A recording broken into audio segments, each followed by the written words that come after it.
everyone. Welcome to Like, Share, Dímelo. We're your hosts, Sasha Merci. I'm Dee Nasty. And because of everything that's going on, we want to do this episode a little bit different. We had a full episode planned, but in light of recent events, we wanted to actually dedicate our platform to a conversation that's a lot more important, which is Black Lives Matter. A couple weeks ago, we were able to talk to the lovely Amara La Negra, and during the interview, we were able to touch on the topics of George Floyd and Breonna Taylor along with Black Lives Matter, and we just think it's very necessary to have these conversations going, so we wanted to share this with you.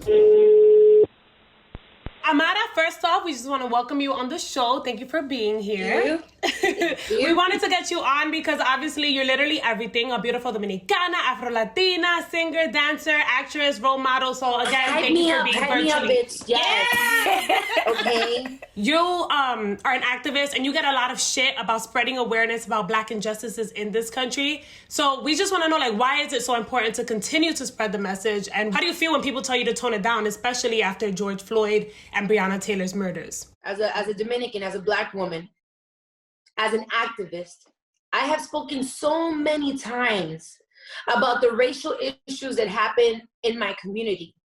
And people would laugh at me. People would make fun of me. Esta la está haciendo por payola, you know, está batida or whatever. Or they would find ways to try to discourage me from from my work as an activist.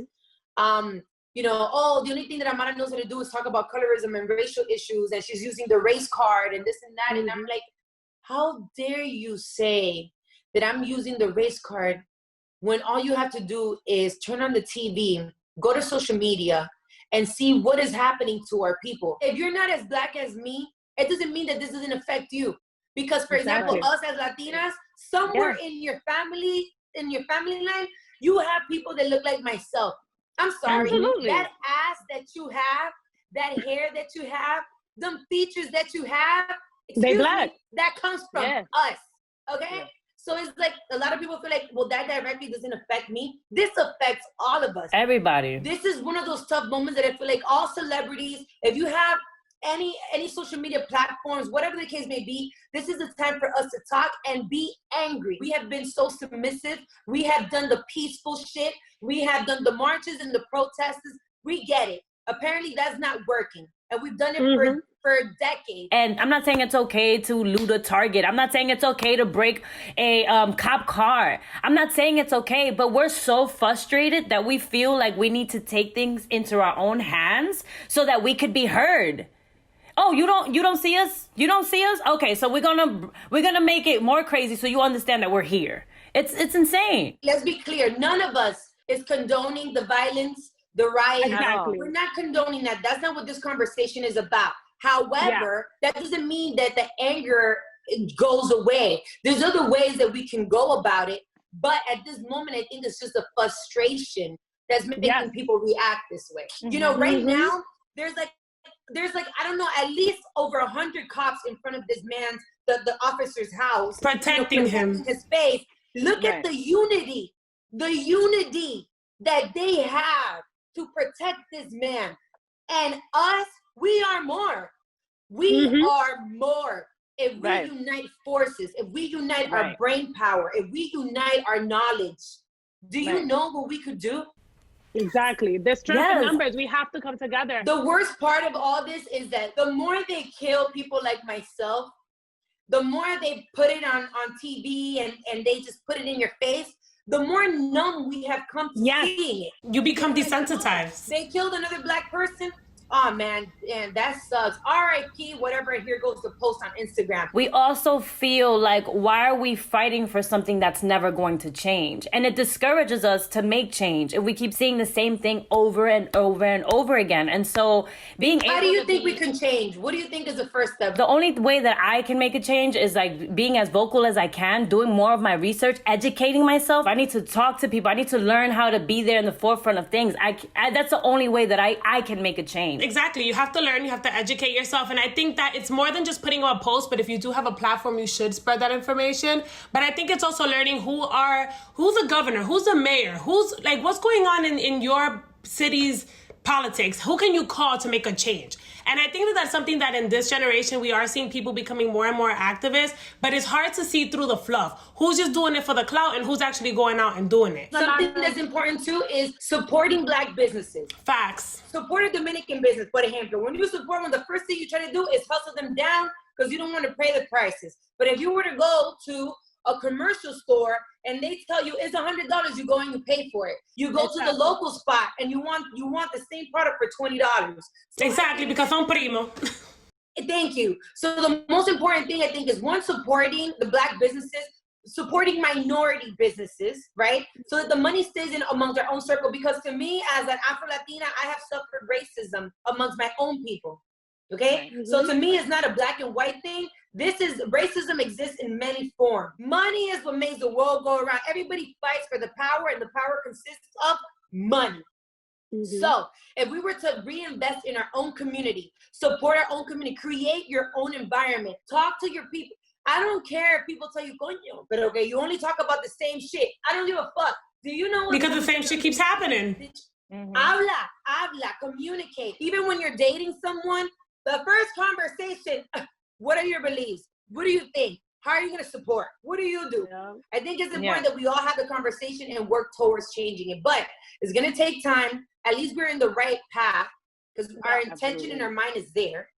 It's just working towards it. It's going to take time. Whether it was something that you intended or not, you are now huge role models for Afro-Latinas, Latinas in general, and Black women everywhere, just women point blank.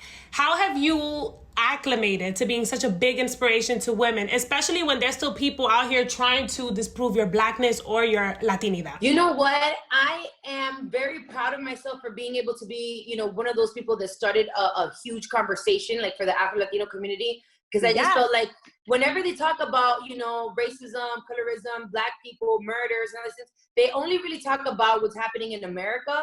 You don't really talk about what's, the murders that happen to all the African or Black Europeans. You don't talk about all the murders that happen in the Caribbean. There are so many Black people all around the world that are not spoken, that don't have a voice for and suffer just like the people here in the States, if not more. If nobody's gonna talk and I'm seeing what's happening, then I am gonna take that into my own hands. Do you know, by being an activist, and the only thing I'm trying to do is uplift my people and let them know, fight, talk. You deserve the same things as anybody else. You are just as good as anybody else. The color of your skin shouldn't be the reasons why people look down upon you. So doing that has gotten me a lot of heat. Do you know how many nigger notes I've gotten? Do you know how many death threats I've gotten? At the same time, I feel proud when I see little Black girls that come to me and they tell me, no. When I see Black girls and they come to me and they tell me, I want to be like you when I grow up. You make me feel pretty. They bully me in school and they say that I'm ugly because of my hair or because I'm Black, or they say that I look like a monkey or whatever. I've had so many of those experiences that no matter how tired and frustrating sometimes being an activist is, because I'm only but human. And it hurts and I'm young, but it's part of life, and yo soy guerrera, fuck that. You know what I'm saying? Right. I was born with a purpose and I'm gonna maintain strong. So that's just what it is. If you're not as Black as I am, I feel like you'll never understand how it feels to be born in this skin. If you're not as dark as I am, or even darker, fine. People look at you different. Even when you walk in the sidewalks, people hold on to their purses. People don't wanna be next to you. People look at you like, oh, there go, esos son los negros, or those are the Black people, or like, and it's like, oh my God, why don't you want us? Like, why don't you get to know us? All of us are not bad people. Why are you just judging me because I was born with dark skin?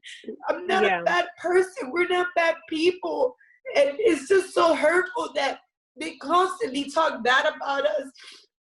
They have put us in with this like stereotype that this is what we are. Mira, no te cases con una negra, hay que adelantar la raza.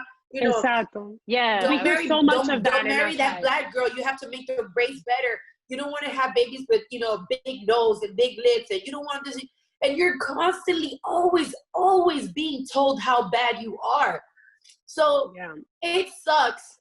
It sucks. I don't know how to change it. I don't know what to do. I feel that my work as an activist is the only thing I can do right now, is to continue to talk about it, bring awareness, pero uno se harta, mija, uno se cansa. Yo. But you have done so much for us, like the way that people are looking at things, because a lot of Dominicans struggle with our Afro-Latinidad, and that shit is real. That shit is But real. are we really going to do it? Are we just going to talk about it and be hyped for a couple of weeks because we just see it now in your face? And then the next new album of a celebrity comes and then you forget. The next new TikTok comes out and then you forget. We're about the trend and it's the truth. It's like, I feel like people care momentarily, but at the long run, we are not passionate. We're not. We're about hype, but we're not passionate. It's crazy when people that have big platforms are not being supportive of the message. So that's another thing that we need to do as well. All these big celebrities, all these big influencers, all these big people that we admire, that we look up to, they too need to use their voices to help us change what's happening. You have these big celebrities that we be giving millions of likes for a naked picture, you know? If they were to use their platform as well to talk about it, what an impact would that have? Once in a while, we've had, like, once in a view in the 100 years of beauty pageants, we've had maybe 1 or 2 trigueñitas or whatever. But for the most part, they make sure que salga rubia o azul, Claro. blanca como la leche. And I'm like, our country looks like women like ourselves in this screen right now. That's what our country looks like. So why aren't they putting them type of people? When the Latin community is so diverse. When you talk about a Mexican, ¿por qué tú no me enseñas un mexicano con facciones de indio, de azteca?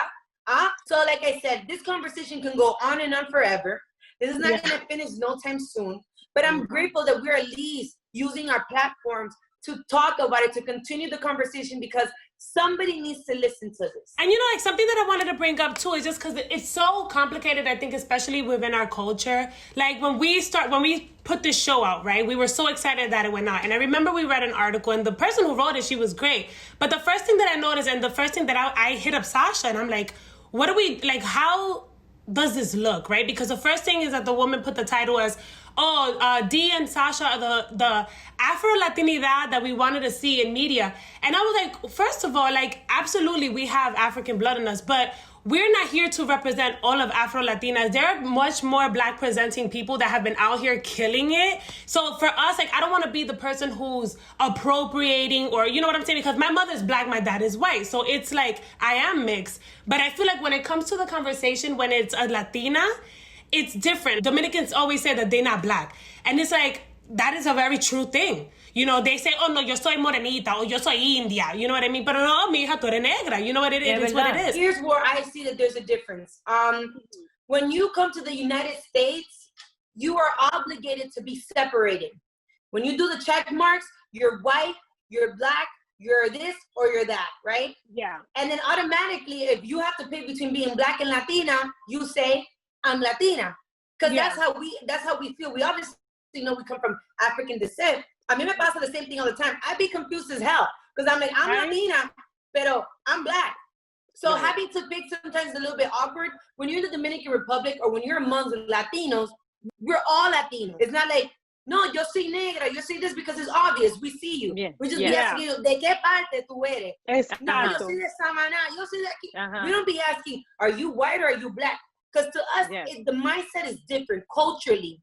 Right. In the States, when they ask us, are you, tú eres negra or tú eres Latina, whatever, we think Black as African American. Exactly. It's a layered question. It's hard. It's hard. You constantly have to be explaining yourself. I never thought it would be this difficult. Yes. I've had a lot of situations where I have faced racism in my life and I've, you know, but I can't appropriate the struggles of somebody else who's had it worse than me. So when that came out, I was scared because I've seen a lot of this new wave lately that after people started claiming Afro-Latina, girls who never claimed their Afro-Latinidad, now se ponen unos risitos y quieren decir que son morena. You know what I mean? So I was like, I don't want to be in that box. Don't put me in that fucking box. So I was scared when the article came out. And Sasha was like, this is who we are. It is what it is. Because for me, it's like when I'm growing up in New York City in the Bronx, it's like, oh, I don't think about it. I'm Dominican, yo soy morenita, you know, like, that's what I'm thinking about it, right? I'm Dominican, I'm Latina. But when I went to Georgia, people were like, you know you Black, right? And it wasn't until I opened my mouth that they were like, oh, you speak Spanish. So then they ended up putting me in another box. So then outside of New York, I started seeing that I'm like, what box do I fit in? I remember growing up, I identified with Scary Spice. Oh my God, Spice Yeah, Girls. because that's who I saw myself. Like when I saw me as a Spice Girl or whatever, I'm like, that looks like me. That looks like me. Porque yo tengo pelo rizo así, grande. It's not an easy thing when you're in a country, when you're in a place, or rather better, society makes you choose and makes you have to pick who you are. It's not about you, the person. It's about you, the race. Yeah. And that becomes a very difficult topic. It's a lot. It's a lot. And I'm so glad that you're on here. And I'm so glad you're on here, man. It was definitely a pleasure having you here. You killed it. You're always welcome back on the show, especially when we actually have our set again. Yes, Thank you so absolutely. much. We hope you liked that interview. And guys, you gotta remember that us as Latinos, we are Black too. We're a multicultural group of people and it affects us directly as well. So we need to inform ourselves and find out the things that we can do. Sometimes we feel helpless and that can discourage us, but any little thing is helpful. From signing petitions to even donating $1. We gotta continue to educate ourselves and others and use our platform the best way that we know how. Because it is important to help people who cannot find justice. Here are the links below.